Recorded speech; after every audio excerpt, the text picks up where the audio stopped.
दोस्तों, तो स्वागत है आपका अपने YouTube चैनल पर। और आज मैं आपको बताऊंगा कि टेंथ के बाद कौन सा सब्जेक्ट लेना चाहिए। यानी अगर हम टेंथ पास करते हैं तो फिर हमारे पास कई प्रकार चयन होते हैं कि हम मैथ लें, यानी साइंस में मैथ लें या बायोलॉजी लें या कॉमर्स लें या आर्ट लें। तो उसमें हम कंफ्यूज हो जाते हैं कि क्या लें। हमें सही तरीके से निर्णय नहीं ले पाते हैं कि कौन सा सब्जेक्ट चुनें। तो मैं भी अब 11th क्लास में हो चुका हूँ और मैं आज आपको बताऊंगा कि मैंने जो मैं साइंस मैथ ले रहा हूँ तो मैंने इसका चयन किस प्रकार किया, वो मैं आपको सारी डिटेल आज बता दूंगा और उससे आप समझ जाएंगे कि आपको कौन सा सब्जेक्ट लेना है। तो चलिए वीडियो को शुरू करते हैं। तो दोस्तों, मैंने टेंथ के बाद कौन सा सब्जेक्ट लिया, तो मैंने लिया मैथ। ठीक है।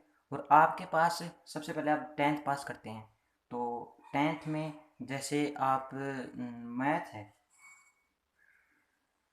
मैथ यानी हमने हार्ड जो टॉपिक वो लिया था, एक मैथ है, एक साइंस है और एक सोशल साइंस। ठीक है। ये हमारे पास तीन टॉपिक हैं। ठीक है।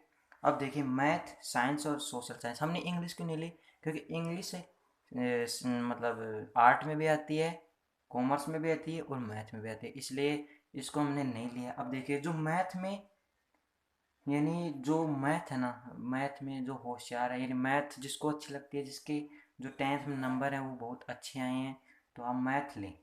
क्यों? क्योंकि अगर आप उसमें मैथ लेंगे तो आपको बेनिफिट होंगे, कई प्रकार के बेनिफिट्स होंगे। जैसे आपको अगले जो 11th में मैथ पढ़ेंगे उसमें इतनी डिफ़िकल्ट नहीं होगी वो, और आप उसे आसानी से ऐसे पढ़ सकते हैं। और लेकिन अगर आपको आपकी मैथ अच्छी है, आप इसके क्या नुकसान है अगर आप इसे नहीं लेते हैं। अगर आपको मान लीजिए मैथ है, मैथ आपकी अच्छी है मैथ, और अगर आपने सोशल साइंस ले ली, यानी मैथ अच्छी है और सोशल साइंस ले ली अर्थात आर्ट ले ली आपने, तो क्या होगा, आपको ना आर्ट समझ में आएगी और ना मैथ समझ में आएगी। तो आप दो चीज़ों के बीच, यानी इधर कुआं और उधर खाई के बीच आप फंस जाओगे, इस प्रकार हो जाएगा।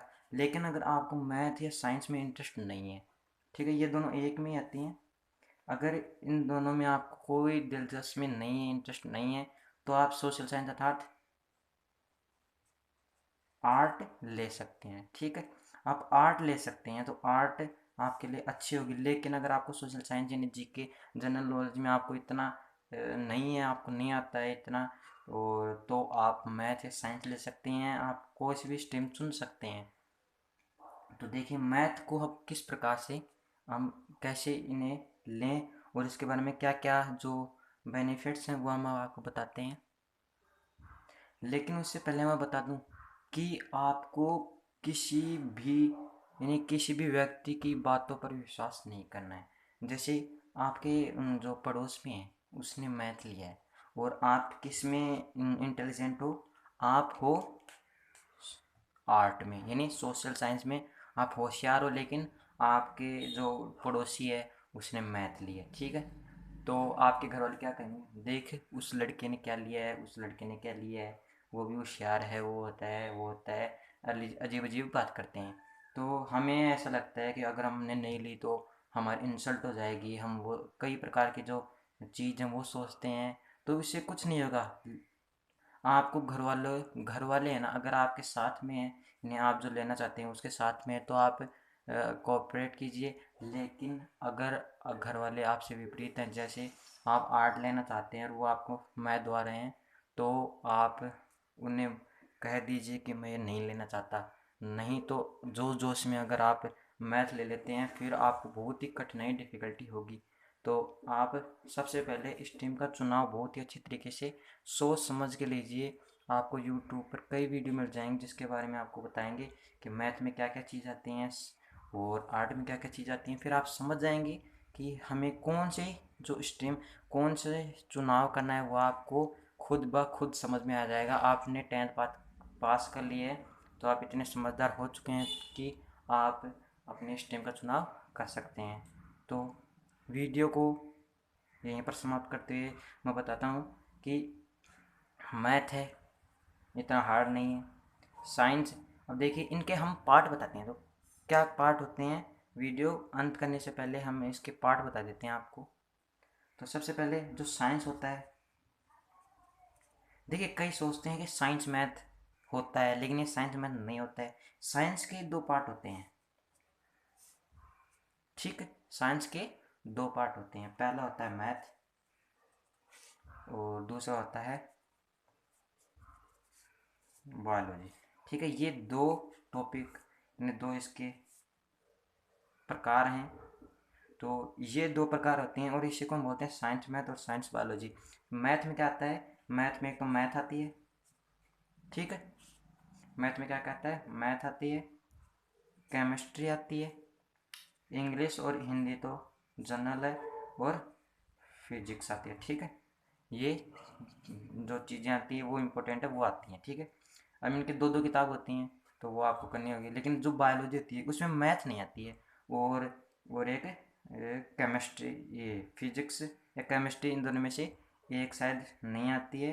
तो आप बायोलॉजी का चुनाव अच्छी प्रकार से कीजिए, आपको बहुत ही यूज़फुल रहेगा आपके आने वाली नौकरी के लिए। अगर आपने आर्ट ली आर्ट लिया है तो आप जैसे पुलिस की, फौज की ये कर सकते हैं। लेकिन अगर आपने साइंस मैथ लिया है, साइंस में बायोलॉजी लिया है, अगर साइंस में बायोलॉजी लिया है तो आप मतलब चिकित्सक, डॉक्टर बन सकते हो और वैज्ञानिक बन सकते हो। लेकिन आपने मैथ लिया है तो आप जो यूपीएससी की भी दे सकते हैं, आईपीएस ऑफिसर, या बड़े से बड़ी जॉब इंजीनियर की, यानी सब जो बड़ी बड़ी जॉब हैं वो आप चुन सकते हैं। आप आईएएस बन सकते हैं, आईपीएस भी बन सकते हैं, आप इन तरीक़ों से आप बन सकते हैं। तो 10th के बाद कौन सा सब्जेक्ट लें, आपको अगर वीडियो में समझ आ गया हो तो आप हमारे वीडियो को लाइक शेयर सब्सक्राइब अवश्य कीजिए। और अगर हमसे भी अच्छा अगर कोई बताता है तो आप हमें डिसलाइक करके उस अगले को लाइक कर दीजिए। अगर आपको ये उनसे अच्छा लगा है तो वीडियो को लाइक से सब्सक्राइब अवश्य कीजिए और वीडियो को शेयर कीजिए, ताकि आपके जो फ्रेंड्स हैं वो भी समझ पाएँ और गलत स्ट्रीम का चुनाव न करें। Thank you very much.